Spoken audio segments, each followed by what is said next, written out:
টাকা করে খাবার কিনে খাওয়াতে হয়। 80 লাখ টাকা মাসে সে গরুকে খাবার কিনে দেয়। তার সেই গরুকে গোটা কলকাতার পুলিশ ঘিরে দিয়েছে, তার সেই কয়েকশো বিঘি জায়গায় যেখানে গরু আছে, একটা গরুকে মুভমেন্ট করতে দিচ্ছে। কালকে দুপুরবেলায় আমার সঙ্গে একসাথে লাঞ্চ করার পর আমার কাছে সন্ধ্যাবেলায় এসেছিল। আমি রাজ্যের উচ্চপদস্থ পুলিশ প্রশাসন, সিভিল প্রশাসনের সাথে কথা বলেছি। কলকাতার মানুষের উপরে কোনো ভরসা কলকাতার সাধারণ মানুষ আর করছে না। এই ববি হাকিমদের উপরে ভরসা করছে না। তৃণমূলের 36টা এমএলএ দিতেছে, তাদের উপরে কারো ভরসা নেই। একমাত্র হুমায়ুন কবির মুখ খুলছে, তাই হুমায়ুন কবিরের কাছে তারা বলছে আমাদের রক্ষা করতে হবে। আমি পুলিশ প্রশাসনকে বলেছি, উচ্চপদস্থ পুলিশ প্রশাসন বলেছে আপনি যাই বলুন, আমরা কোনো মতেই 28 তারিখে কুরবানির আগে এই গরু কোনো জায়গায় আমরা বের করতে দিতে পারবো না। তো 1950 সালের যে আইন, যেখানে গরু কাটা নিষিদ্ধ, গরু জবাই করা নিষিদ্ধ, সেই আইনটা কখনো কখনো কড়াভাবে এখানে প্রয়োগ করার চেষ্টা হচ্ছে। সবটাই পেরে উঠবে না।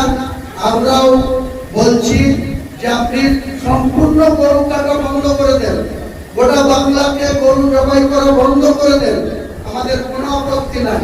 কিন্তু এবারে কুরবানিটা করতে দিতে হবে। তারপরে আমরাই নিজেরা ঘোষণা করে দেবো যে আমরা মুসলমানরা কেউ গরু খাবো না, গরু কুরবানিও দেবো না। আমরা ছাগল কুরবানি দেবো, ভেড়া কুরবানি দেবো, দুম্বা কিনে এনে পুষ্প দিয়ে কুরবানি দেবো। কিন্তু যেসব হিন্দু ভাইরা, এই যে জামিনীদের গ্রাম, তারানগর, তিলিতলা, পুরানা গরুর ফার্ম, যার 600 কোটি টাকার গরু কিনা আছে, 20,000 গরু, এক একটা গরুর জাতি সাইজ দেখেন, আর মাসে এক একটা গরুকে পার ডে 325 টাকা করে খাবার কিনে খাওয়াতে হয়। 80 লাখ টাকা মাসে সে গরুকে খাবার কিনে দেয়। তার সেই গরুকে গোটা কলকাতার পুলিশ ঘিরে দিয়েছে, তার সেই কয়েকশো বিঘি জায়গায় যেখানে গরু আছে, একটা গরুকে মুভমেন্ট করতে দিচ্ছে। কালকে দুপুরবেলায় আমার সঙ্গে একসাথে লাঞ্চ করার পর আমার কাছে সন্ধ্যাবেলায় এসেছিল। আমি রাজ্যের উচ্চপদস্থ পুলিশ প্রশাসন, সিভিল প্রশাসনের সাথে কথা বলেছি। কলকাতার মানুষের উপরে কোনো ভরসা কলকাতার সাধারণ মানুষ আর করছে না। এই ববি হাকিমদের উপরে ভরসা করছে না। তৃণমূলের 36টা এমএলএ দিতেছে, তাদের উপরে কারো ভরসা নেই। একমাত্র হুমায়ুন কবির মুখ খুলছে, তাই হুমায়ুন কবিরের কাছে তারা বলছে আমাদের রক্ষা করতে হবে। আমি পুলিশ প্রশাসনকে বলেছি, উচ্চপদস্থ পুলিশ প্রশাসন বলেছে আপনি যাই বলুন, আমরা কোনো মতেই 28 তারিখে কুরবানির আগে এই গরু কোনো জায়গায় আমরা বের করতে দিতে পারবো না।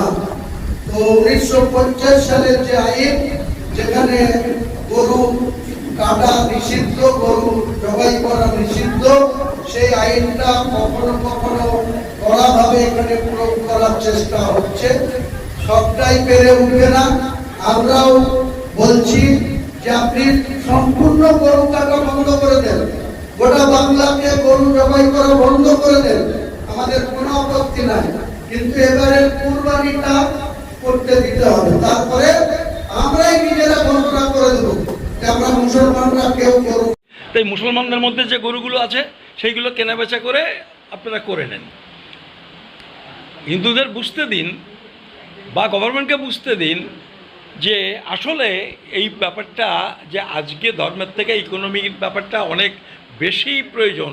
কারণ এটা গরু যদি কেউ এইটা যদি চলতে থাকে তাহলে কি হবে? গরু প্রজাতি থাকবে এই দেশে? কেউ পুষবে? একটা গরু 2 বছর 4 বছর দুধ দিল, তারপরে সে গরুর কোনো মূল্য নেই, কে খেতে দেবে তারপরে? ফলে এরা বুঝবে, এরা জব্দ করতে গিয়ে শেষ পর্যন্ত কী দাঁড়ায় দেখুন। আর আন্দোলনটা তখন মা যখন বলছে তখন তো গরু কাটাটাই উচিত নয়, তাই না?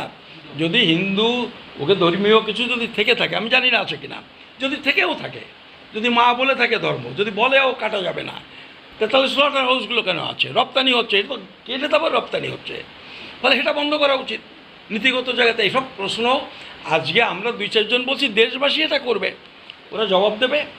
ফলে এইটা আমি নিশ্চিত করে বলতে পারি, অন্তত পশ্চিমবঙ্গের ক্ষেত্রে, ওদের ক্ষেত্রে একটা বুমেরাং হবে। অনেক হিন্দু মহিলারা কাঁদছে, এক একজনা 15 লাখ 20 লাখ টাকা লোন নিয়ে তারা এই ব্যবসাগুলো করতো এবং তাদের বাড়িতে এখন পর্যন্ত কোনো খরিদ্দারও আসছে না, তাদের উপায় কী? এটার তো একটা প্রেশার।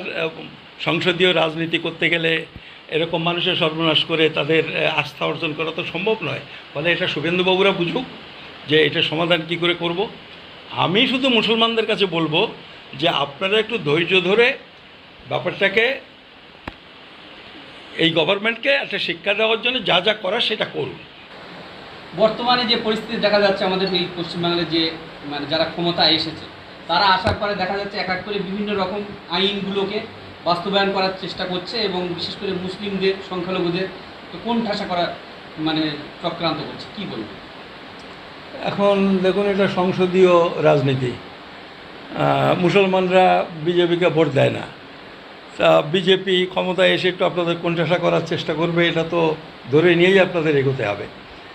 তো ক্ষমতায় যারা আছে তাদের তো নতুন করে আমাকে বলতে হবে না, আপনারা বহুকাল থেকে জানেন। আপনারা এমন একটা দলকে ভোট দিতে বাধ্য হয়েছেন বহুদিন ধরে, যেটা আপনারা দিতে চান না, কিন্তু শুধু এদের আটকাবার জন্য আপনারা দিয়েছেন।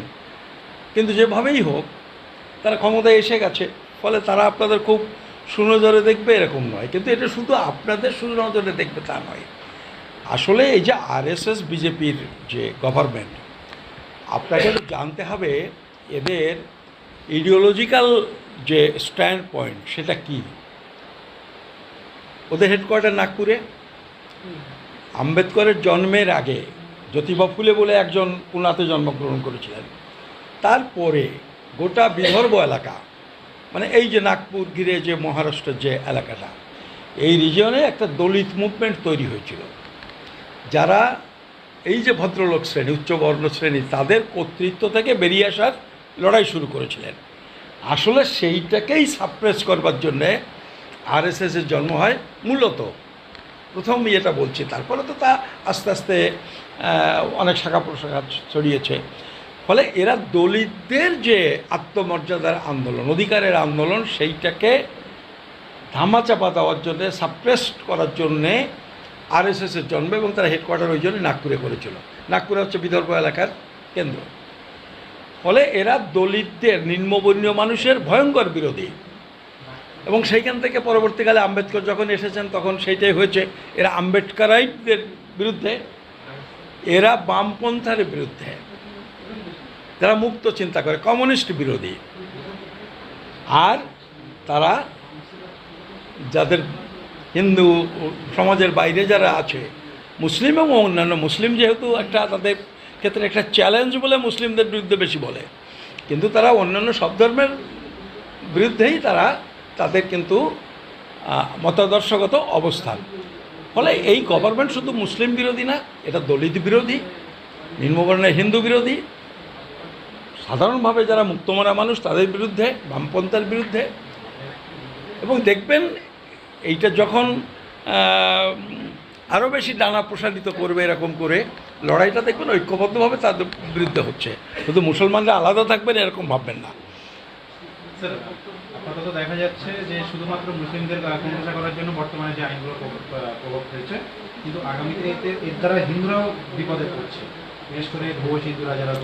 দেখুন, একটা তো ওবিসিদের ব্যাপারটা আপনারা দেখলেন, এটা শুধু এরা না, এই প্রক্রিয়া তো শুরু করেছিল এর আগের গভর্নমেন্ট। এরা সেটাকে শেষ প্রেকটা পুঁতে দিল। খুব ডিফারেন্স কিছু আছে এরকম নয়। আজকে দলিতদের প্রশ্ন বা এসআইআর উদ্বাস্তুদের প্রশ্নে দেখবেন 2-3 বার এদের মত পাল্টেছে। বলছে যারা সিএতে আবেদন করে এখনও পেন্ডিং তারা পাবে না, যাদের ট্রাইব্যুনালে নাম পেন্ডিং পাবে না, তারপর আবার বলছে পাবে। আসলে এইসব চাপের কারণে এই গভর্নমেন্ট একটা নতুন হলে যা হয় ভাবছে যে অনেক কিছু করে ফেলবো, এটা করব সেটা করব, ফলে কাজটা যে কত কঠিন সেটা আস্তে আস্তে বুঝতে পারবে। ফলে এইগুলো করেছে। কোরবানির ব্যাপারে এটা তো আপনি জানেন 1950 সালের আইন। তো 1950 সালে একটা আইন তৈরি হয়েছে একটা প্রেক্ষাপটে। আজকে তো সেই প্রেক্ষাপটটা নেই। ধরুন একসময় গরুর খুব প্রয়োজন ছিল নানা কারণে, চাষবাস থেকে শুরু করে।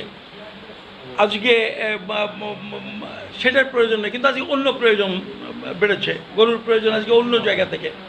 ফলে ওই আইনটার আজকে এইভাবে প্রয়োগ করা যে বেঠিক, এইটা ওরা বোঝে না তা না, কিন্তু এটা হচ্ছে মুসলিমদের উপর একটা চাপ সৃষ্টি করে তাদের একটু সাপ্রেস করে রাখা, তাদের অবদমিত করার একটা প্রচেষ্টা। কিন্তু হয়ে গেছে সম্পূর্ণ উল্টো। কারণ এখানে তো 35 ভাগ মুসলমান হলে 65 ভাগ হচ্ছে হিন্দু, এবং তার মধ্যে বিশেষ কয়েকটা সম্প্রদায় তারা গরু উঠে তাদের মেইন জীবিকা। এখন তাদের সমস্যা হয়ে গেছে। এখন এইটা হচ্ছে এই যে আইন, এই আইনের তো আজকে যা লিখেছে 14 বছর গরু কয়টা বাঁচে, বলে আসলে তো এগুলো কোনো যুক্ত এ নেই। কিন্তু ওরা ওই যে স্বভাব বলে না, যে যেহেতু তাদের একটা কোরবানির দিন আছে, ফলে সেই জায়গাতে একটুখানি কাটিয়ে দিতে হবে, এরা তাই করতে গিয়ে বুদ্ধিশুদ্ধি যেমন তেমন ইয়েতে পড়ে গেছে।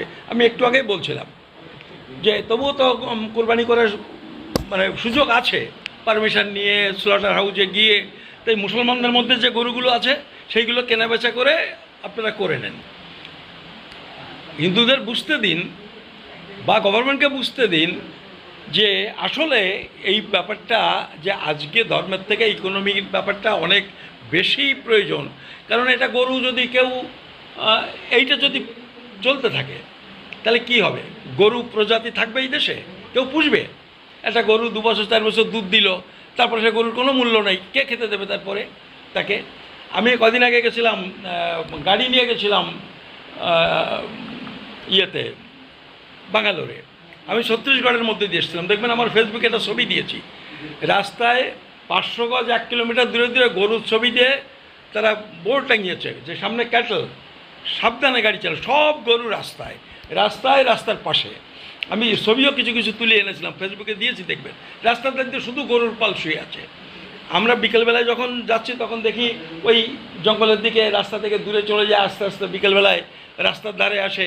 আর ওখানকার লোকাল লোকে বললো রাত 9টার পরে রাস্তায় গাড়ি চালানো যায় না, ওরা সব এসে ওইখানে শুয়ে পড়ে। উত্তরপ্রদেশে আজকে লোকের যারা চাষবাস করে তাদের রাত্রি পাহারা দেওয়াই সমস্যা হয়ে গেছে, নাহলে গরু সব নষ্ট করে দিচ্ছে। ফলে এরা বুঝবে, এরা জব্দ করতে গিয়ে শেষ পর্যন্ত কী দাঁড়ায় দেখুন। আর আন্দোলনটা তখন মা যখন বলছে তখন তো গরু কাটাটাই উচিত নয়, তাই না? যদি হিন্দু ওকে ধর্মীয় কিছু যদি থেকে থাকে, আমি জানি না আছে কিনা, যদি থেকেও থাকে, যদি মা বলে থাকে ধর্ম, যদি বলেও কাটা যাবে না, তাহলে স্লটার হাউসগুলো কেন আছে? রপ্তানি হচ্ছে, এটা তো কেটে তারপর রপ্তানি হচ্ছে। ফলে সেটা বন্ধ করা উচিত নীতিগত জায়গাতে। এইসব প্রশ্ন আজকে আমরা 2-4 জন বলছি, দেশবাসী এটা করবে, ওরা জবাব দেবে। ফলে এইটা আমি নিশ্চিত করে বলতে পারি অন্তত পশ্চিমবঙ্গের ক্ষেত্রে, ওদের ক্ষেত্রে একটা বুমেরাং হবে। অনেক হিন্দু মহিলারা কাঁদছে, এক একজনা 15 লাখ 20 লাখ টাকা লোন নিয়ে তারা এই ব্যবসাগুলো করতো, এবং তাদের বাড়িতে এখন পর্যন্ত কোনো খরিদ্দারও আসছে না। তাদের উপায় কী? এটার তো একটা প্রেশার। সংসদীয় রাজনীতি করতে গেলে এরকম মানুষের সর্বনাশ করে তাদের আস্থা অর্জন করা তো সম্ভব নয়। ফলে এটা শুভেন্দুবাবুরা বুঝুক যে এটা সমাধান কী করে করব।